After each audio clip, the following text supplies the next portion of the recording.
Nah, ketika maju di Jakarta tentu Pak Ridwan juga ada pertimbangan, minta syarat. Apa syaratnya? Syaratnya wakilnya dari PKS.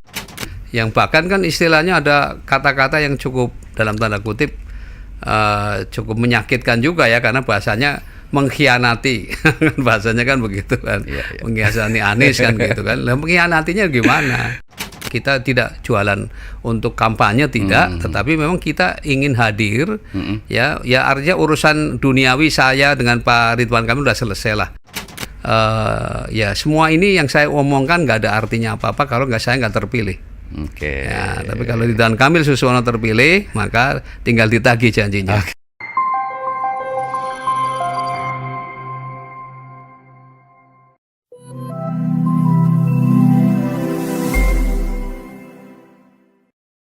Halo, assalamualaikum. Apa kabar sahabat IPOL? Senang kita jumpa lagi dalam acara podcast Bincang si IPOL.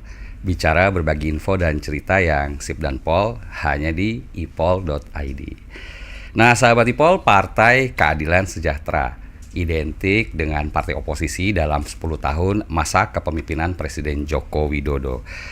Nah, PKS sendiri di Jakarta meraup suara yang cukup signifikan. Namun demikian, posisi tersebut tidak mampu membawa partai ini bisa mengusung calonnya sendiri sebagai sebagai calon gubernur Jakarta. Nah, bagaimana pula dengan simpatisan partai ini yang sudah merasa kecewa dengan keputusan partai? Kira-kira apa program-program yang patut diusung oleh calon wakil gubernur Jakarta dari PKS, yaitu Bapak Suswono? Untuk itu, podcast Bincang si IPOL telah bertandang hadir di kantor DPP Pusat Partai Keadilan Sejahtera Jakarta, dan kita telah ditemani oleh calon wakil gubernur Jakarta dari koalisi Kim Plus, Bapak Suswono. Apa kabar Pak Sus? Sehat? Alhamdulillah. Assalamualaikum warahmatullahi wabarakatuh. Mas. Waalaikumsalam warahmatullahi wabarakatuh. Ini padat sekali nih ya, kampanye ya. Kita sudah mulai waktu kampanye, jadi memang sehari kemarin aja ada 8 titik tuh, saya alhamdulillah bisa dilalui semuanya dan bisa istirahat. Bisa istirahat. Kita doakan lancar terus ya Pak Sus ya, kampanye ini ya. Amin. Oke Pak Sus, kalau kita berbicara tentang dinamika politik nih di Pilkada DKI Jakarta ya, ini kan sebetulnya yang paling menarik adalah panggung belakangnya nih ya. Oke, kalau kita bicara tentang PKS meraih suara sekitar 17%, jadi jawara nih di Jakarta. Kemudian juga PKS punya simpatisan yang militan. Terus Pak Sus, kira-kira kenapa PKS tidak bisa mencalonkan DKI 1 nih? Ya itulah makanya kalau menang itu jangan nanggung. Gitu ya. Jadi masih tanggung nih ya? Nanggung. Kan kemarin sebelum ada gara-gara dari MK kan minimal harus 22 kursi. Sementara kemarin meskipun juara di Jakarta, PKS hanya meraih 18 kursi. Nah, jadi kurang 4 sebetulnya. Makanya kalau kemarin sampai 22 atau misalnya ya waktu itu sebelum deklarasi Kim Plus ya misalnya MK membacakannya jangan nunggu tanggal 20. Jangan mepet-mepet gitu ya. Bukan mepet, jadi memang nunggu setelah deklarasi.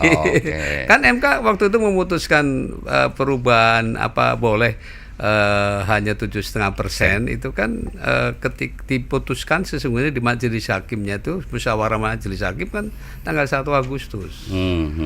Ya, tetapi dibacakannya tanggal 20, sehari setelah deklarasi Kim Plus gitu ya. Jadi ya memang ya pada akhirnya ya PKS yang sudah menandatangani komitmen ya nggak bisa kemudian serta-merta menarik diri, kan itu tidak etis dong dalam etika politik kan begitu, Mas Timur. Jadi sekarang PKS sudah gabung nih sama Kim Plus gitu ya? Ya karena tadinya kan berharap memang dengan hanya kurang 4 kursi dan waktu itu Nasdem sempat deklarasi kan akan mendukung Pak Anies, bahkan ditegaskan loh waktu itu Nasdem bahwa wakilnya bukan dari Nasdem. Nah, makanya itulah muncul nama Pak Sohibul Iman untuk mendampingi Pak Anies. Jadilah aman kan? Nah, Anies Sohibul Iman. Tapi ya walaupun namanya aman, nggak aman juga. Dari aman berubah jadi Ridho ya, Ridwan Kamil Suswono. Ini kenapa pertimbangan PKS apa sehingga mengajukan nama Pak Suswono ketimbang Pak Sohibul Iman? Ya sebetulnya kan setelah begini cerita awalnya itu kan Pak Ridwan Kamil sebetulnya ada dua pilihan kan. Ya. Oleh Golkar sendiri waktu itu diberikan dua pilihan, apakah di Jawa Barat atau ke Jakarta. Ya, dari ceritanya Pak Ridwan nih yang saya dengar, beliau diminta sama Pak Prabowo untuk maju di Jakarta gitu. Nah, ketika maju di Jakarta tentu Pak Ridwan juga ada pertimbangan, minta syarat. Apa syaratnya?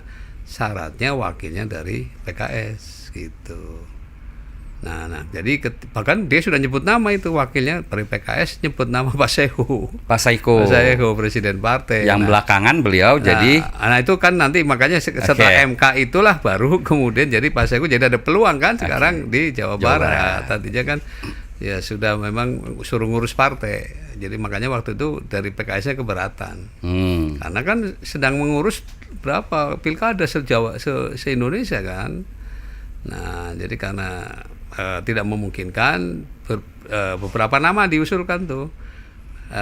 Dari sana juga mengusulkan nama, dari sini juga mengusulkan nama, terus TikTok lah begitu ya. Nah, akhirnya begitu nama saya dimunculkan oleh Kim disetujui ya. Pertama dari Pak Prabowo sendiri tidak keberatan, yang kedua dari partai-partai koalisinya juga tidak keberatan ya. Jadi muncullah nama saya yang dimunculkan. Nah, saya juga kaget ya, makanya waktu itu kan terus langsung ada dari Golkar kan ketua umumnya kan sudah nanti wakilnya S, bukan Sohibul Iman, bukan Sehu tapi kan jadi orang makin penasaran kan, siapa nih S, padahal S di PKS banyak itu, ada Sumanjaya, ada Pak Salim kan, ada macam-macam. Jadi muncullah akhirnya dinamika itu, dan pada akhirnya saya pun ketemu dengan Pak Ridwan Kamil dan nampak langsung cocok. Ya, jadi ya udah akhirnya berlayar begitu. Tadi pertanyaan saya belum dijawab nih Pak Sus. Kenapa bukan Pak Ahmad Saiku? Kenapa bukan Pak Sohibul? Ya itu, jadi tadi kan kalau Pak Saiku pertimbangannya karena Jawa Barat ya? Bukan Jawa Barat. Waktu itu pertimbangannya karena karena dia presiden partai yang sedang lagi sibuk untuk ngurus pemenangan pilkada se-Indonesia. Nah, jadi kesibukan itu. Ya, terus yang kedua Pak Sohibul Iman kebetulan saat itu juga kena stroke ringan. Sakit ya. Jadi memang itu jalan bagaimana supaya nama saya jadi muncul gitu ya. Karena dari dokter sendiri ini bisa perlu istirahat beberapa bulan. Ya, jadi nggak mungkin waktu itu kalau nama beliau dimasukkan. Yang kedua juga pertimbangan etnis. Ya Pak Ridwan kan dari Sunda. Ya kan? Nah, sementara existing di Jakarta ini mayoritas 35% etnis Jawa kan. Nah gitu, jadi juga ada pertimbangan itu. Baik. Makanya akhirnya ya pas lah nama Suswono, kalau Suswono kan jarang yang di Sunda kan. Oke, jadi pertimbangan etnis juga karena masyarakat Jakarta macam-macam. Ya, dan terbesarnya adalah etnis Jawa 35%, baru Betawi kan 24%, setelah itu Sunda gitu ya. Jadi begitu. Oke Pak Sus, mengapa saya mempertanyakan hal ini? Karena ada sebagian masyarakat atau pengamat yang mengatakan dipilihnya sosok Suswono ini yang lebih senior daripada Sohibul Iman itu karena dimungkinkan untuk pilkada selanjutnya dari PKS ini tidak bisa menampilkan sosoknya. Tanggapannya gimana nih Pak Sus? Maksudnya dari? Artinya setiap calon wakil gubernur itu kan pasti mendapatkan panggung nih, sorotan. Kalau Pak Suswono karena sosok senior, dia tidak mungkin lagi lah mencalonkan menjadi DKI 1 misalkan di tahun 2029. Jadi dipilih sosok-sosok yang senior. Tanggapannya Pak Sus gimana nih? Ya, saya sendiri sampai sekarang nggak pernah ditanya bersedia apa enggak gitu. Nggak ada pertanyaan itu ke saya kan. Karena saya kan sudah 10 tahun loh tidak tampil ke publik. Saya lebih banyak ngurus partai ya di dalam lah, di balik layar. Karena kan saya terakhir ini kan jabatan saya masih sebagai ketua Majelis Pertimbangan Pusat. Jadi di PKS ini ada 3 lembaga tinggi ya. Ya jadi ada MPP, ya ketuanya saya. Lalu DPP itu ketuanya Presiden Partai Pak Sehu, dan Dewan Syariah Pusat DSP ketuanya Dr. Muslih. Nah, jadi itu sudah 3 lembaga ini yang termasuk tingkat pusat ya. Nah, tapi ada kemudian dewan pimpinannya tingkat pusatnya itu ditambah dengan wakil ketua majelis syuro dan ketua majelis syuro. Jadi diketuai oleh ketua majelis syuro, para wakil dan ketua 3 ini plus satu lagi sekretaris majelis syuro. Nah, itulah yang disebut dengan dewan pimpinan tingkat pusat. Gitu. Di PKS itulah yang menentukan, yang memutuskan keputusan-keputusan strategis. Ya termasuk koalisi apa enggak, walaupun nanti diputuskan di musyawarah majelis syuro dulu. Karena apa istilahnya lembaga atau struktur tertinggi itu organisasi kita ada di majelis syuro gitu. Jadi ada mekanismenya seperti ada itu. mekanismenya dan partai sudah memutuskan. Ya, memutuskan. Jadi nggak ada pertimbangan nanti mau apa karena senior atau apa di PKS itu semuanya sama lah. Oke. Ya, gitu. Jadi semuanya begitu diputuskan ya sebagai prajurit ya udah maju aja gitu. Oke, netizen nih pinter banget ngulik ya Pak Sus ya terkait dengan internal partai PKS. Katanya ada faksi-faksi di PKS, faksi keadilan dan faksi sejahtera. Nah ini juga kan sebetulnya yang membuat para simpatisan PKS yang militan juga sebetulnya sedikit kecewa gitu ya dengan keputusan yang sudah. Bagaimana Pak Sus memandang hal ini dan bagaimana PKS menggrab kembali nih para simpatisan PKS yang kecewa tadi?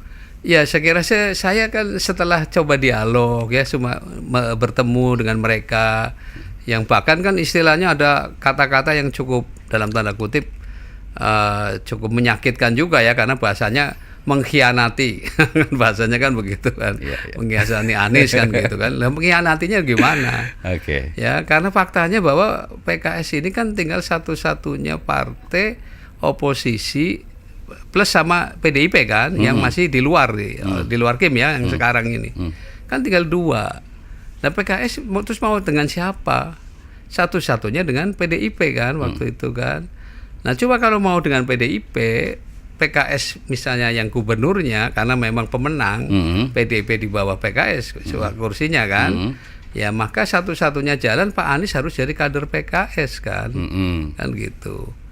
Nah nantilah baru kita kalau Pak Anies bersedia jadi pakai baju PKS misalnya kan, nah baru kemudian kita akan mencoba untuk mendekati PDIP. Ya kalau misalnya PDIP ngusulin Ahok kan asik banget kan, Pak Anies sama Ahok kan gitu kan. Ya misalnya kalau jadi gitu kan, ya. Tapi di tengah sekaligus rekonsiliasi kan, ya. Itu kan bagus. Gitu. Nah cuma kan Pak Anies kelihatannya belum sampai sekarang waktu itu belum untuk bersedia untuk di dalam PKS kan waktu itu ya. Kita kan juga menghargai, nggak apa-apa kan, kita juga menghormati karena hubungan kita dengan Pak Anies sudah cukup baik kan, sudah cukup lama ya, bahkan istilahnya ya kurang apalah PKS untuk membela kepentingan Pak Anies kan, artinya kita sudah ya, saya pun ketika kemarin Pilpres kan saya dampingi beliau ke beberapa tempat juga kan, ada penugasan juga gitu. Jadi sama sekali ini kan justru karena Pak Anies tidak bisa berlayar ya dengan kendaraan yang ada, untuk independen pun mungkin juga sudah terlambat kan, karena nggak mungkin lagi. Ya artinya ini peluang ketika Pak Ridwan Kamil mensyaratkan wakilnya dari PKS. Ya, supaya apa? Supaya berlanjutan dari program-program yang Pak Anies bisa kita teruskan. Toh dulu waktu beliau gubernur kan ya istilahnya pendukung utamanya kan PKS di Jakarta ya kan. Nah artinya program-program itu disupport oleh juga dewan dari PKS di sana. Dan kebetulan ya. Nah makanya sekarang ini istilahnya pendukung-pendukung Mas Anies yang kira-kira masih salah paham. Nah artinya kan bahwa terus ke orang apa ke program kan gitu. Kalau ke program kan kita akan teruskan bahkan ya. Dan kalau orang problemnya bukan salahnya Pak Anies, bukan salahnya PKS juga, ini problem aturan yang memaksa dalam tanda kutip ya, yang menjadikan memang akhirnya Pak Anies juga nggak bisa berlayar karena untuk independen mungkin sudah terlambat. PKS juga mau maju sendiri juga nggak mungkin ya, karena sudah menandatangani di Kim Plus itu kan, akhirnya begitu kan. Nah jadi inilah karena sudah ya dalam tanda kutip kita sebagai orang yang beriman kan pasti ini semuanya adalah ya takdir Allah kan gitu. Tinggal kita bagaimana menjalani ke depan lah. Jadi hal-hal seperti ini mestinya sudah nggak perlu lagi diperdebatkan lagi. Jadi masyarakat Jakarta ya harus ingat ya, kita harus membela program ya dan sistem, bukan sosok gitu ya. Iya kan, ya, karena sosok tadi memang ini ada kaidah Mas. Jadi janganlah kamu mencintai seseorang itu berlebihan ya, ataupun 100% gitu ya. Oke. Karena boleh jadi suatu saat engkau akan membencinya. Ya, atau sebaliknya janganlah engkau membenci seseorang ya 100% atau berlebihan. Sewajarnya saja. Wah, karena ini suatu saat engkau akan mencintainya. Jadi ada spare itulah gitu. dalam sekali nih ya untuk para simpatisan Anies dan PKS ya. Oke, sahabat Ipol, tadi Pak Suswono sudah menyinggung terkait dengan Anies Baswedan ya, yang walaupun tidak bisa berlayar, mungkin banyak dari pasangan Cagup dan Cawagup Jakarta yang menginginkan nih dalam tanda kutip restu dari seorang Anies Baswedan sebagai gubernur terakhir DKI Jakarta. Nah, Pak Sus, debat terakhir 3 pasangan sudah disajikan ke masyarakat dan mereka sepertinya berlomba-lomba nih ingin mengambil efek Anies. Sayangnya Pak Anies Baswedan ketika debat berlangsung tidak menyaksikan debat itu, Pak. Beliau sedang menyaksikan konser katanya. Itu kira-kira strategi dari kubu Ridho nih, Pak Suswono dan Pak Ridwan Kamil untuk menggrab para simpatisan ini seperti apa nih? Karena kayaknya Pak Anies tuh simpatisannya sepertinya netral nih ya dalam hal ini ya. Ya tentu Pak Anies sebagai mantan gubernur ya, atau pernah jadi gubernur, jasa-jasa beliau di Jakarta tentu juga banyak. Nah makanya kan salah satu dari program Ridho itu adalah berkunjung ya kepada mantan-mantan gubernur ya, atau para gubernur pada periodenya lah masing-masing. Ya kita sudah ke Pak Sutioso, sudah ke Pak Foke, kan seperti itu. Nahrawi Lamri juga ya. Pak Nahrawi juga sudah Nahrawi, kita datang. Nah, tentu ini juga akan dilanjutkan ya. Dan saya tanya Pak Ridwan Kamil memang sudah mencoba untuk minta waktu juga untuk berkunjung ya, baik mungkin ke Pak Anies maupun juga Pak Ahok ya. Ya intinya kita ingin banyak mendengar nasihat-nasihat maupun juga ya saran-saran lah dari beliau ya. Karena saya yakin masing-masing gubernur pada periodenya itu dia punya program-program unggulan Ya. yang sangat bermanfaat kan bagi masyarakat Jakarta. Itulah yang akan kita adopsi. Ya makanya tadi kalau program-programnya Pak Anies sudah pastilah kita akan lanjutkan. Apalagi saya PKS yang selama ini juga mendukung beliau, pasti kita akan lanjutkan. Bahkan kita akan tambahkan. Dalam debat kemarin kan diantaranya nambah 2 kartu kan, ada kartu yatim maupun juga kartu untuk pengelola rumah ibadah ya, seperti itu.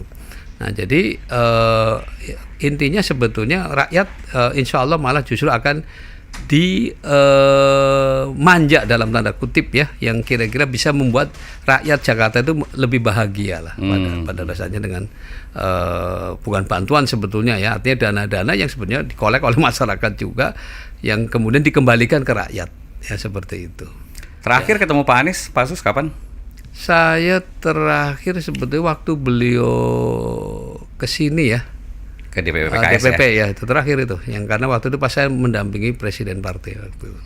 Waktu itu Pak Sus belum jadi calon. Oh belum Bursa calon jauh, masih jauh ya. Kita masih tetap harapannya Pak Anies jadi gubernur, masih tetap begitu. Oke. Dan saya termasuk yang istilahnya selalu mendukung waktu itu untuk malah itu tadi, makanya kok saya mendukung Pak Anies kok jadi malah saya jadi yang wakil gubernur, saya juga kaget. Begitu Mas. Oke, menurut Pak Sus kira-kira program fenomenal apa dari seorang sosok Anies Baswedan di masa kepemimpinan yang lalu yang perlu dipertahankan dan bahkan mungkin ditambah? Ya saya kira banyak ya, soal KJP Plus misalnya, juga soal Dasawisma. Pokoknya intinya lebih pada yang setelah kita juga dialog dengan masyarakat. Pokoknya yang kartu-kartu yang ada Pak itu diteruskan, ya kita akan teruskan, ya, kita jamin gitu ya.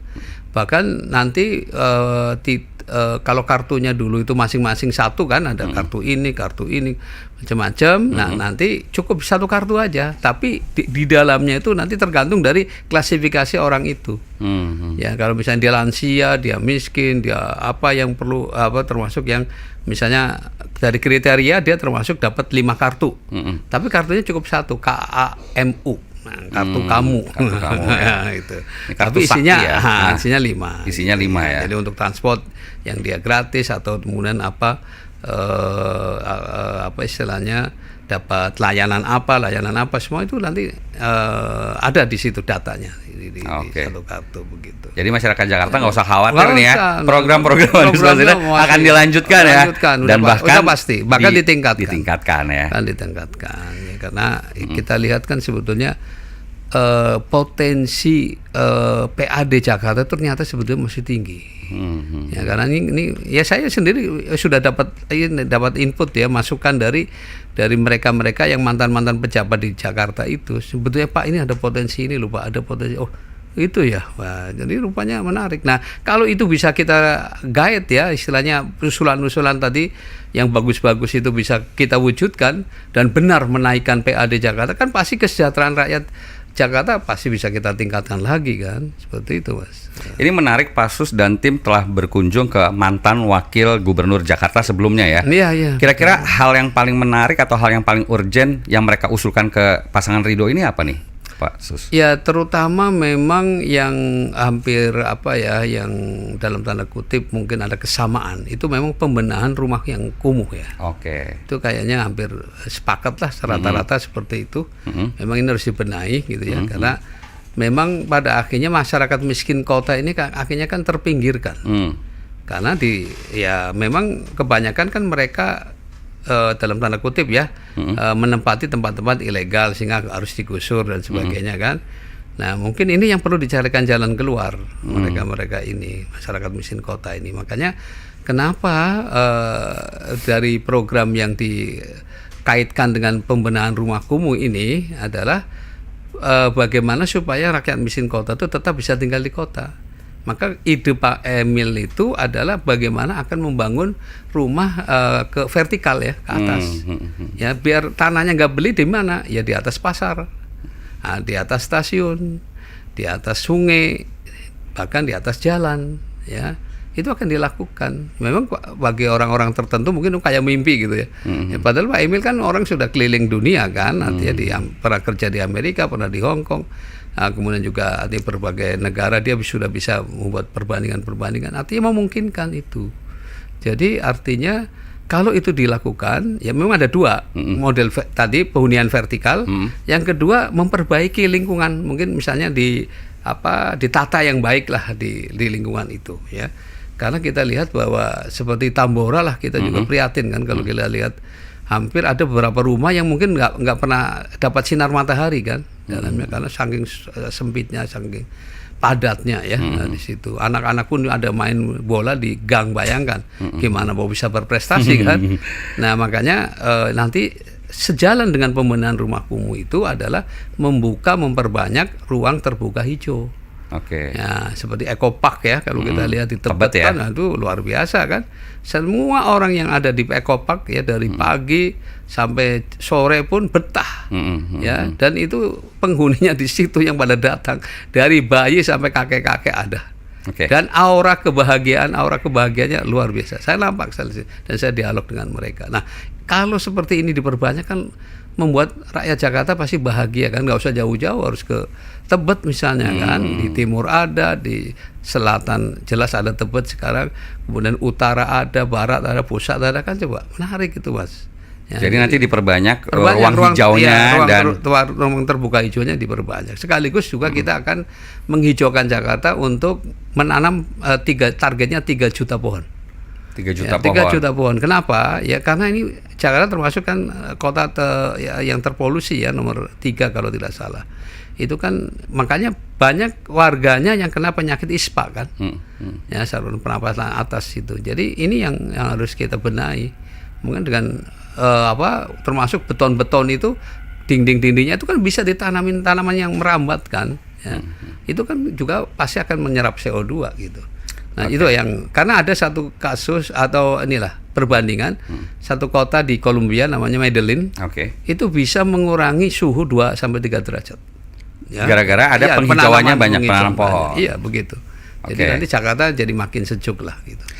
Karena Pak Sus menyinggung terkait rumah, ini banyak titipan pertanyaan ya dari warga Kampung Bayan sama Kampung Akuarium, di mana mereka selama ini kayaknya memang di masa kepemimpinan PJ sekarang agak terpinggirkan. Kira-kira dari Pak Sus dan Pak Ridwan Kamil ada program khusus buat mereka nggak nih?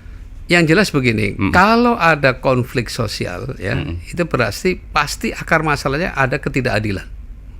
Ya, jadi prinsip itu yang kita harus pegang. Nah, oleh karena itu apa? Nanti kita duduk bareng.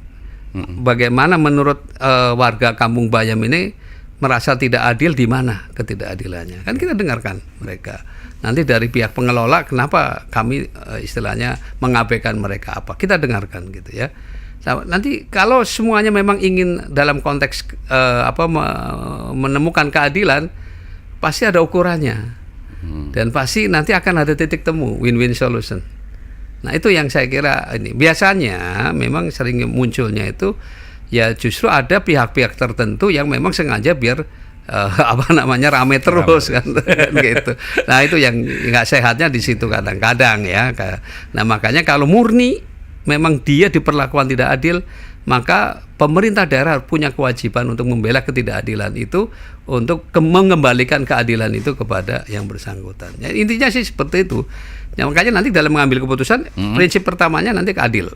Yang kedua kepentingan umum.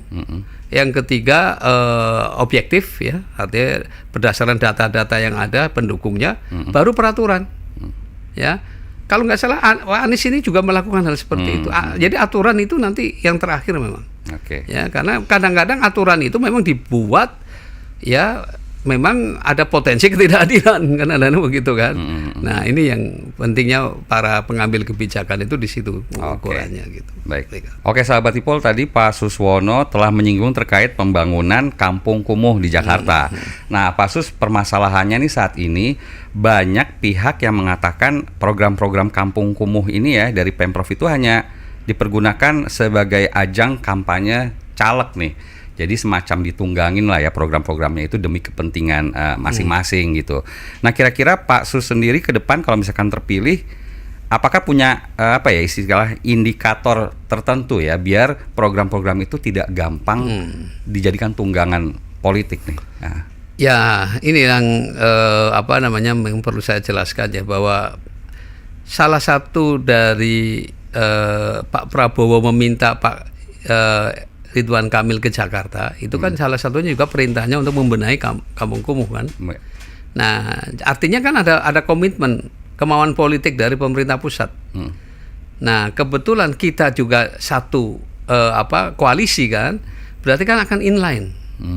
Ya, jadi artinya kalau dana-dana dari pemerintah daerah khusus Jakarta ini tidak cukup, kan langsung tinggal minta ke pusat kan, minta dukungan.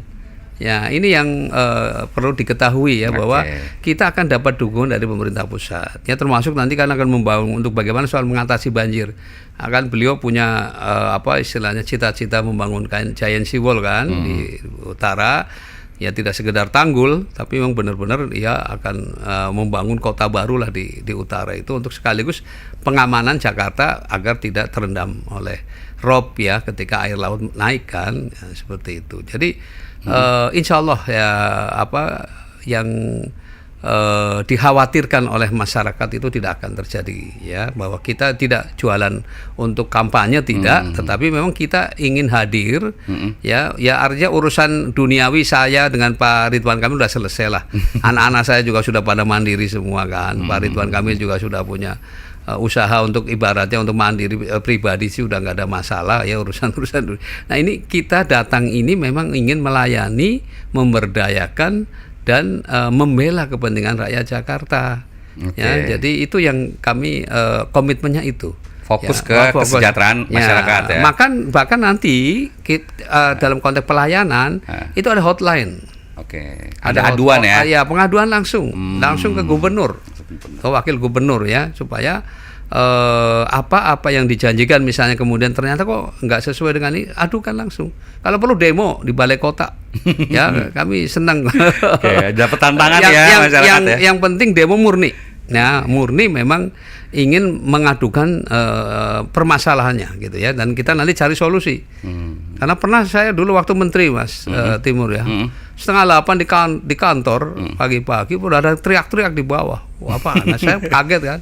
Saya mau samperin kan, dihalang-halang oleh satpam. Jangan Pak, nggak usah turun. Kenapa? ya ada demo, ya nggak apa-apa, saya biasa demo kok. Saya bilang, saya turun aja, saya turun kan, bagi-bagi saya ada apa mas? Gini. Pada celingukan semua kan, yang nyuruh belum datang pak katanya. Oh ini berarti titipan ya, ini bayaran. Rupanya ya. jadi, tadinya saya nggak kira bahwa ternyata dulu ada ledekan PT Demo Jaya laku loh di Jakarta katanya.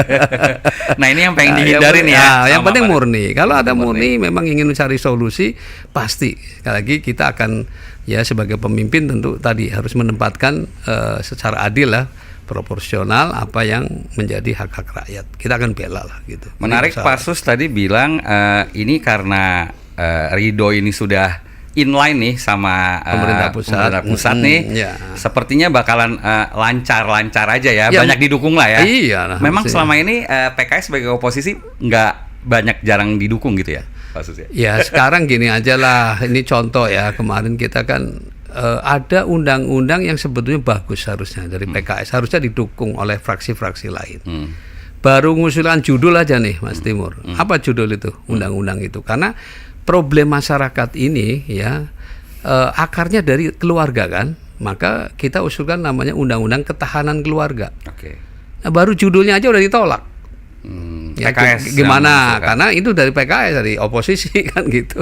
Jadi cenderung tidak didengar tidak diakomodir. Ya, harusnya kan kita bahas dulu lah, ini usulannya seperti ini, oke, kekurangannya apa, kan mesti objektifnya seperti itu. Tapi ini contoh pengalaman lah yang kita lakukan. Omnibus Law kita juga hanya bisa teriak-teriakan, nolakan, bahkan WO kan, tapi kan tetap kalah kan. Nah, IKN sama kan begitu. Nah sekarang ini ya, ini kita ada di dalam, ya mudah-mudahan nanti setidak-tidaknya ya bisa membahas bersama lah gitu ya. Kalau misalnya misalnya memang ternyata dari berbagai pertimbangan, misalnya memang kita ya gagasan-gagasan kita belum bisa dilaksanakan, ya nggak apa-apa, fair, tapi kan paling tidak kita sudah bisa memberi masukan ya. Seperti waktu kita dulu koalisi dengan Pak SBY kan banyak saran-saran yang kadang-kadang didengar oleh teman-teman koalisinya kan, jadi enak gitu ya, seperti itu. Ini kata-kata Pak Sus ini kayaknya sejalan dengan beberapa waktu yang lalu kita podcast bersama Pak Imam Budi Hartono, calon wakil wali kota Depok dari PKS. Beliau mengatakan selama beberapa tahun kepemimpinan beliau sebagai wakil wali kota Depok itu banyak program-programnya yang tidak didukung oleh pemerintah pusat nih gitu. Dan serunya lagi nih, ada beberapa pengamat yang bilang katanya operasional PKS nih per bulan bisa mencapai 8 miliar rupiah. Apakah gara-gara ini juga PKS sekarang melipir nih ke koalisi Kim nih? Apa sudah nggak tahan lagi nih jadi oposisi? Enggak. Bukan karena itu, bukan ya, karena betul-betul memang maslahat dan madaratnya. Kan 10 tahun dulu bersama Pak SBY ya. Nanti di dalam plusnya kayak begini, kurangnya kayak begini. Setelah 10 tahun juga di luar, plusnya begini, keluarannya begini ya. Tapi kan fakta misalnya di Jakarta sendiri kita oposisi, tapi kan suara PKS turun kok. Ya, artinya kan Pak Hidayat aja yang tadinya 280 ya. Sekarang 200.000 pribadi dia, sekarang hanya 220. Ya, jadi artinya nggak signifikan juga kemudian karena oposisi kemudian langsung mendongkrak suara artinya dapat dukungan ini. Nggak juga. Yang kotel efek kemarin siapa yang menikmati? Kan Nasdem sama PKB kan. Artinya ya tidak secara istilahnya berbanding lurus ternyata seperti itu. Jadi kalau seperti ini memang maslahatnya ada di dalam lebih banyak ya, paling tidak tadi kita ikut terlibat ketika mau mengambil keputusan didengarlah gitu ya. Kalau kemudian sebenarnya diputuskan bersama dan memang kita tidak, ya nggak masalah, tetapi paling tidak kita sudah punya pandangan-pandangan yang kemudian didengar. Itu aja sih sebetulnya. Baik, berarti jadi nggak ada pertimbangan lain gitu. Oke, ya. Kalau begitu Pak Sus, kira-kira bagaimana PKS dan Pak Suswono nanti ketika memimpin bisa mewakili oposisi nih atau suara-suara kritis untuk pemerintahan ke depan? Itu seperti apa? Ya justru karena kita ada di dalam, maka justru ketika ada pembicaraan awal tadi kita ikut membahas. Ini keuntungannya di situ. Ya, kita ikut memberikan masukan-masukan sehingga misalnya harusnya setidak-tidaknya dampak-dampak yang akan merugikan rakyat apa kita bisa meminimalisir. Itulah ya, seperti itu. Oke. Nah, jadi ini yang lebih utamanya di situ. Karena bagaimanapun juga tujuan kita adalah tadi melayani, memberdayakan dan membela. Ya, maka tadi ya pemerintah pusat harus didukung tentu saja. Tapi ketika kita implementasi, ya ketika kemudian bertabrakan dengan kepentingan warga, ya kan nanti kita bisa menimbang kan, ya, atau meminimalisir gimana supaya dampak dari kan begini Mas, dalam mengambil keputusan itu memang idealnya sih secara nilai bagus, kemudian manfaatnya besar, itu paling enak, ya kita tinggal bikin apa ya SOP-nya saja gitu ya. Tetapi masalahnya kadang-kadang secara nilai bagus tapi manfaatnya kecil. Nah, sebaliknya ada manfaatnya besar tapi secara nilai kecil. Tapi yang tentu yang kita abaikan adalah ketika nilainya kecil kemudian manfaatnya juga kecil. Nah, itu kita bisa abaikan. Nah, disitulah kebijakan yang memang harus tepat. Ya, artinya sehingga apa? Tadi tidak menimbulkan dampak yang kemudian istilahnya merasa ada ketidakadilan. Oke. Nah, itu yang kita hindari ya. Jadi seperti itu. Dan menurut Pak Sus dan nanti ke depan ini kita akan banyak melakukan satu kegiatan dengan polanya DKI Mas. Nah, apa DKI itu? Ya, desentralisasi, kolaborasi dan inovasi. Oke. Ya, jadi kita mempertahankan DKI. Tapi caranya dengan tadi desentralisasi apa? Di antaranya kenapa kita akan berikan dana 200 juta per RW. Pak RT RW ya. RW bukan RT. RW.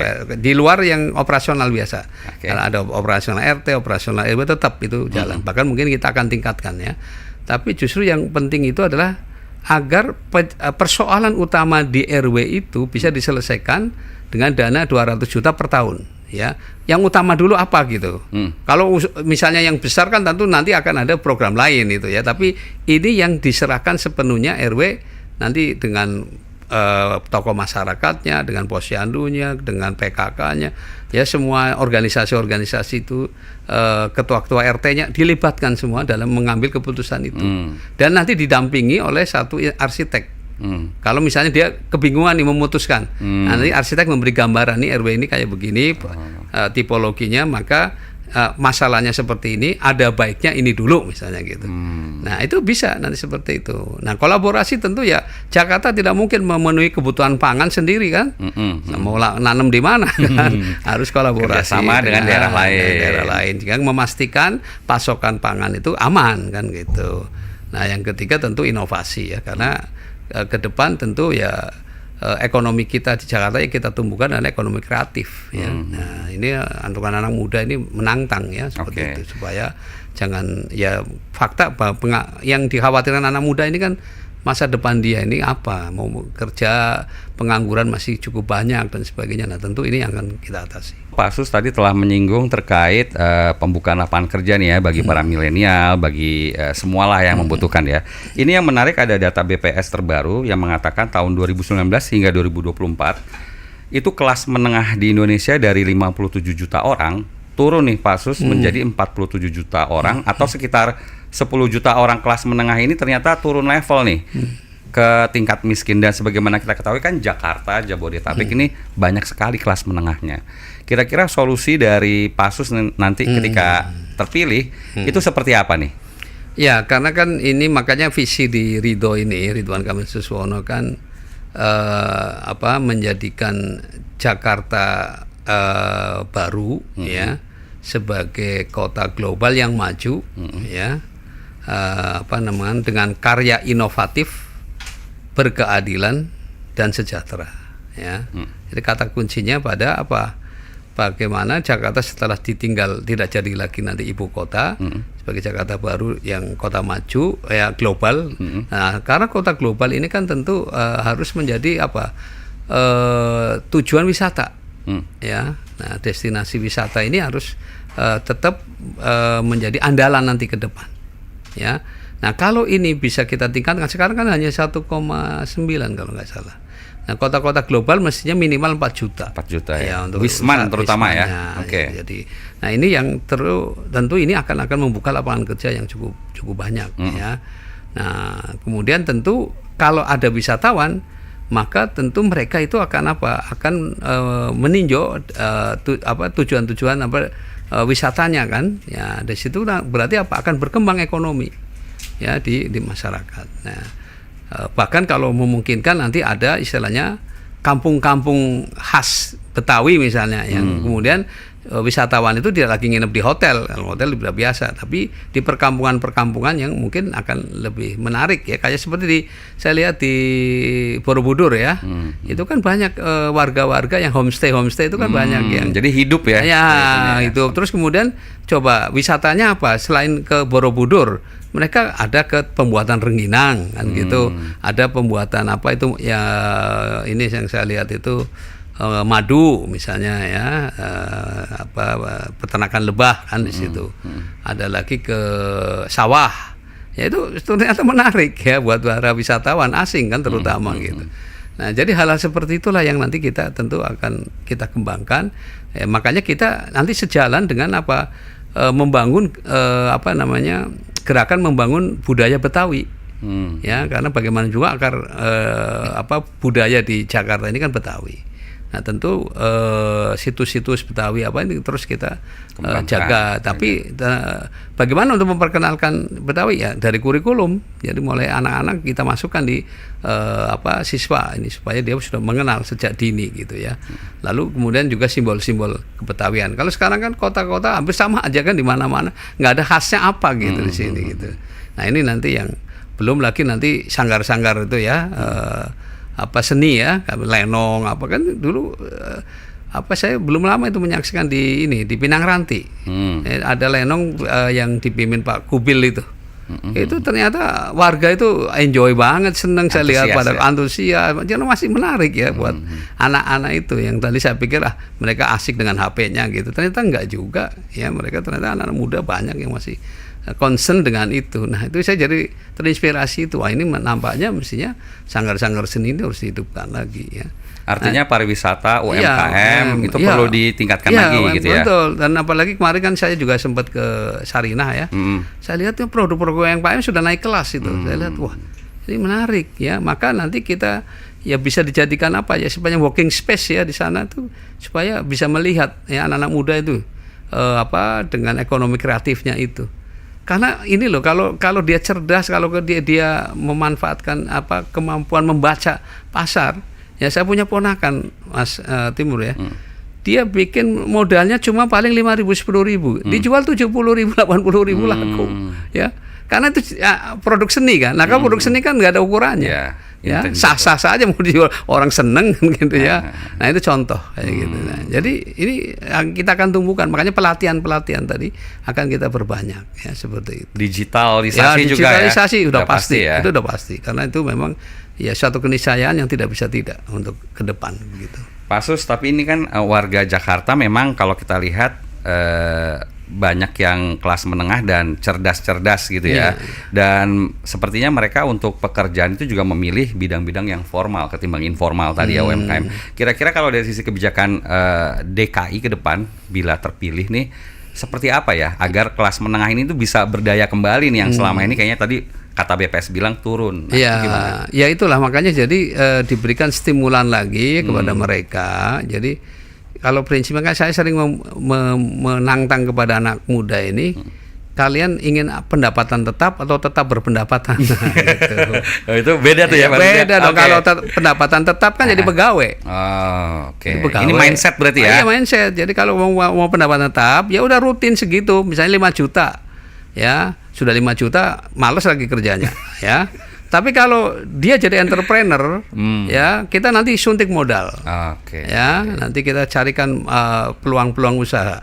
Pelatihan juga, bimbingan juga. Tentu dengan pelatihan. Bahkan nanti kita akan misalnya dia memproduk apa, jangan disibukkan dia menjualnya, tapi adalah tanggung jawab pemerintah bagaimana mencarikan pasar kan gitu. Misalnya ruang-ruang tadi pamer terbuka, bikinlah tadi festival misalnya bulanan, ya kita bikin Car Free Day Night misalnya kan. Nah di situ nanti ada pasar malam. Produk-produk UMKM di sini. Nah, kalau itu sudah ada festival-festival rutin seperti itu, pasti wisatawan juga akan tahu kan jadwal itu kapan dan sebagainya. Nah, jadi itu tantangan gitu. Jadi kan lebih baik kalau dia jadi entrepreneur kan malah mungkin pendapatannya lebih dari 5 juta kan. Ya. Yang penting tetap berpendapatan kan lebih baik 100 juta halal daripada 5 juta haram kan. Betul. Dan ini kayaknya sejalan, memang negara-negara maju itu kebanyakan 2% minimal dari jumlah penduduknya itu entrepreneur sih ya. Iya. Jadi memang udah kita masih cocok kecil ya. banget, Masih kecil banget ya kita ya. Masih jauh. Iya, gitu. Dan Pasus nanti kalau terpilih akan fokus ke situ juga gitu ya. Iya, justru itulah. Maka anak-anak saya pun juga saya dorong mereka nggak usah jadi pegawai kamu lebih baik menciptakan lapangan kerja. Dan alhamdulillah beberapa 2 anak nih sudah mulai dia benar-benar jadi entrepreneur ya. Sekedar bisa mempekerjakan berapa itu satu anak ini misalnya sekarang itu mungkin sudah hampir 50-an anak yang kerja sama dia gitu. Ya artinya padahal ya istilahnya modalnya nggak besar-besar amat gitu, tapi ternyata bisa. Malah bisa membuka peluang kerja. Justru itu. Ya. Padahal kita kayak kemarin dia mau buka kayak Warmindo gitu. Padahal dia butuh tenaganya 10-12 orang. Yang daftar berapa Mas? 300.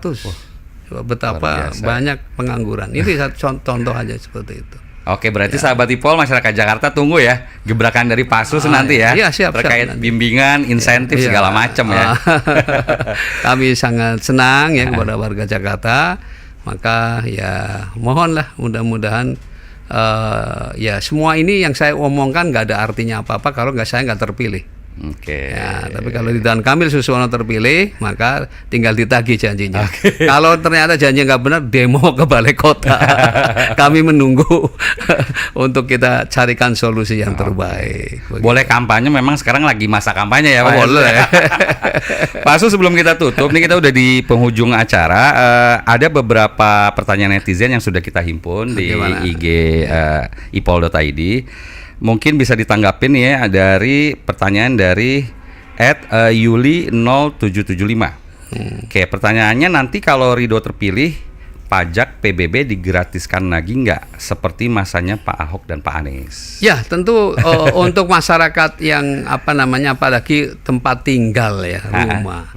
Ya, istilahnya dia di tengah kota yang memang kalau dari NJOP-nya mahal.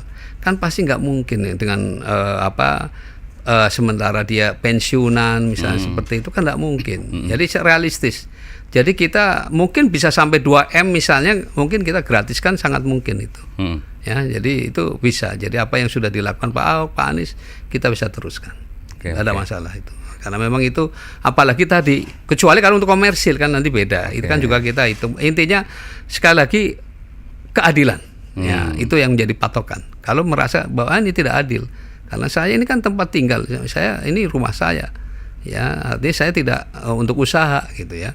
Tapi walaupun kecil, tapi untuk usaha dan usahanya besar, nilainya besar, ya tentu ya akan berbeda gitu ya. Jadi intinya sih kasus per kasus lah sebetulnya ya. Jadi tidak. Dan pasti yang baik akan diteruskan gitu ya. Iya, yang penting pokoknya yang kira-kira bisa membuat rakyat bahagia mana kami akan dukung. Itu apalagi PA di Jakarta besar ya, lumayan ya. Tapi Pak Su sendiri melihat pajak ini kayak gimana sih? Apakah penting sekali atau bagaimana? Ya jelas bagaimanapun juga tetap pemerintah daerah pasti mengandalkan dari pajak ya. Tetapi tadi harus ada klasifikasinya ya. Jadi seperti warteg ya, warteg nggak mungkin lah dikena PPN kan. Ya mereka istilahnya sudah kontribusi memberi makan harga murah aja kepada rakyat Jakarta kan sudah luar biasa itu berkontribusi. Jadi tentu yang seperti itu tidaklah kena pajak gitu. Oke ya, jadi nanti kita klasifikasikan lah Mas Timur, kasus per kasus. Ya, gitu. Oke, ini pertanyaan selanjutnya dari @Irma Supena, dan ini sepertinya hampir sama nih pertanyaan dengan @Nugroho3107. Kapan warga Bodetabek dapat transportasi publik seperti Jakarta, dan apakah program internet gratis masih bisa untuk rumah dan sekolah di masa yang akan datang? Ya, nah ini terkait transportasi publik sama internet nih, gimana? Ya, jadi kalau untuk transportasi publik tadi, tentu kan tadi ada klasifikasinya. Kalau orang yang mampu, apalagi kelas menengah ke atas gitu ya. Ini kan kenapa sih sekarang kelas menengah ke atas ini tidak mau ke transportasi? Karena memang masih problem integrasi antar modanya belum baik kan. Nah ini jadi kita akan konsentrasi dulu ke melayani dengan istilahnya meningkatkan pelayanan. Itu yang utama dulu, apakah dengan memperbanyak frekuensinya ya, atau jaraknya diperpanjang ya, sehingga nanti sampai ke ya dalam konteks aglomerasi lah gitu ya.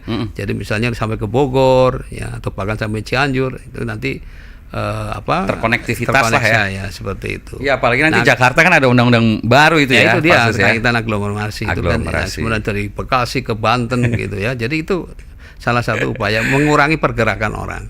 Bahkan nanti salah satunya juga mengurangi pergerakan orang dengan apa? Ya kerja dari rumah. Misalnya kalau Pak Ridwan Kamil kan kemarin dalam debat sudah mengklasifikasikan ya. Misalnya nanti bagian urusan ini hukum hari apa, urusan ini hari apa, digilir gitu kan. Ya, itu kan juga mengurangi orang pergerakan kan. Karena itu sesuatu yang sebetulnya bisa dilakukan dari rumah kan gitu. Jadi untuk yang kecuali kalau yang pelayanan langsung, ya itu tentu itu mungkin harus masuk ya. Nah jadi ini nanti akan diklasifikasikan. Nah tentu kalau yang namanya insentif, ya pasti kan kalau namanya adil semua sama rata, saya kira itu bukan adil juga. Tentu ya ada klasifikasinya lah. Ya, kita akan berikan insentif kepada mereka-mereka yang memang masuk kategori memang perlu dibantu. Ya, nah, kaitan internet sudah pasti ya karena itu satu kebutuhan. Ya kebutuhan kalau dalam konteks digitalisasi saya kira itu memang satu hal yang memang harus dukungannya harus kuat gitu ya supaya tidak lagi apalagi ini pelayanan publik yang nanti dengan online mengurangi interaksi antar orang karena biasanya ada kong kali kong kan terjadi karena ketemu langsung kan. Nah, tapi dengan pelayanan secara langsung dan online itu akan mengurangi itu. Nah, sehingga kita akan memperkuat itu ya. Jika memungkinkan tadi dana memungkinkan juga tentu kayak wifi gratis dan sebagainya pasti akan menjadi prioritas. Infrastruktur digital, Pak Suswono dan Ridho nih pasti prioritas. Ya, betul. Gitu ya. Itu, Mas. Mungkin ngomong-ngomong terakhir antara Pak Ridwan Kamil sama Pak Suswono sendiri kan yang satu gubernur lah ya, calon gubernur, yang satu calon wakil gubernur. Kira-kira pembagian kerjanya seperti apa tuh? Ya sebenarnya sudah secara tidak langsung beliau sudah menyampaikan ke saya karena tentu background saya kan saya dari pertanian, pernah jadi staf khususnya Menteri Kehutanan ya, jadi urusan lingkungan lah, pangan, lingkungan dan kaitan dengan sosial kemasyarakatan. Ya. Jadi tadi soal konflik-konflik apa itu nanti biarlah saya ngadepi lah yang saya terdepan ya. Terdepan Mantan aktivis juga ya Mas ya. Ya kita biasa, enggak masalah lah gitu. Sementara yang penting tadi saya sih yakin tetap orang itu pada dasarnya kan punya hati. Ya sepanjang kita bisa diajak bicara dari hati ke hati dan punya niat baik untuk menyelesaikan masalah, rasanya sekali lagi ya. Saya beberapa kali menyelesaikan persoalan konflik-konflik itu ternyata ya berhasil juga gitu ya. Jadi intinya tadi ada niat baik ya. Tapi kalau sudah nggak ada niat baik sih mau apapun jalan keluar apapun tetap aja nggak akan ketemu. Dinilai jelek terus ya. Gitu. Itu problemnya ya. Jadi saya yakin Jakarta meskipun orang menganggap ini kota yang istilahnya dari orang yang paling soleh sampai orang yang paling jahat ada di sini gitu ya. Ya tetapi sekali lagi ini manusia punya hati. Ya tentu kalau kita bisa bicara dari hati ke hati, saya yakin semua persoalan bisa kita selesaikan. Intinya itu. Mas. Amin. Jadi wakil gubernur sebagai sosok pajangan enggak lah ya? Enggak, kita akan banyak fungsi. Nah, coba bayangkan tadi nanam pohon 3 juta itu akan diserahin ke saya. Ya itu udah pekerjaan yang juga luar biasa kan. Ya mudah-mudahan nanti saya akan cari terobosan gimana supaya rakyat juga ikut membantu ini. Misalnya, nah bisa saja kan orang mau nikah, ya nanti wajib nanam berapa pohon kan gitu kan bisa kan. Positif ya. Ya ada anak lahir, nanam pohon gitu untuk surat misalnya kan. Ya kan jadi nanti ada kenangan juga nih kamu ini pohon ini waktu kamu lahir loh, rawat nanti kan begitu. Banyak yang bisa dilakukan insya Allah. Karena kita ingin masyarakat ini jadi sigap dan dalam bahasa Jawanya sregep. Dan ikut berkontribusi terhadap pembangunannya. Iya. Baik, Pak Sus, terakhir sekali kira-kira pesan untuk relawan-relawan atau mungkin juga simpatisan dari Pak Sus di Jakarta seperti apa nih? Ya, tentu pada simpatisan relawan ya terus bekerja ya untuk memenangkan Ridho ya karena Ridho punya niat baik ya melayani, memberdayakan, membela kepentingan rakyat Jakarta ya. Dan jadikanlah kontestasi ini ada kontestasi gagasan, tidak untuk saling jelek-menjelekan ya, bahwa demokrasi harus dibikin gembira dan supaya naik kelas ya. Kita jangan sampai kita terjebak pada jebakan-jebakan yang pada akhirnya kita sesama kita akhirnya terjadi pembelahan, ya. Kita fastabiqul khairat, ya, kita berlomba-lomba dalam kebaikan, ya, dan biarlah rakyat nanti yang menilai gagasan-gagasan siapa yang dari tiga pasangan ini yang cocok buat dia, ya. Dan pilihan kan nanti ada di di balik itu yang tidak diketahui orang kecuali dirinya dan Allah kan. Ya, jadi intinya ayo kita sama-sama tingkatkan demokrasi kita agar naik kelas, jadikanlah pilkada ini sebagai area kontestasi gagasan, bukan untuk pembelahan. Terima kasih. Assalamualaikum warahmatullahi wabarakatuh. Waalaikumsalam warahmatullahi wabarakatuh. Terima kasih banyak Pak Sus sudah menerima podcast Sipol di DPP PKS Pusat, dan kita doakan semua agar bisa sukses. Amin, amin. Dan sehat selalu untuk para relawan dan simpatisan dari Pak Sus. Oke. Demikian sahabat Sipol, bincang kita kali ini semoga bermanfaat dan menambah wawasan. Jangan lupa untuk subscribe, like, share, dan komen YouTube Sipol. Dan terakhir, ingat pesan Bang Ipol. Investasi materi memang penting, tapi investasi leher ke atas jauh lebih penting dan cerdas. Akhirnya saya Timur Arif dan Pak Suswono pamit undur diri. Salam sehat selalu dan wassalam.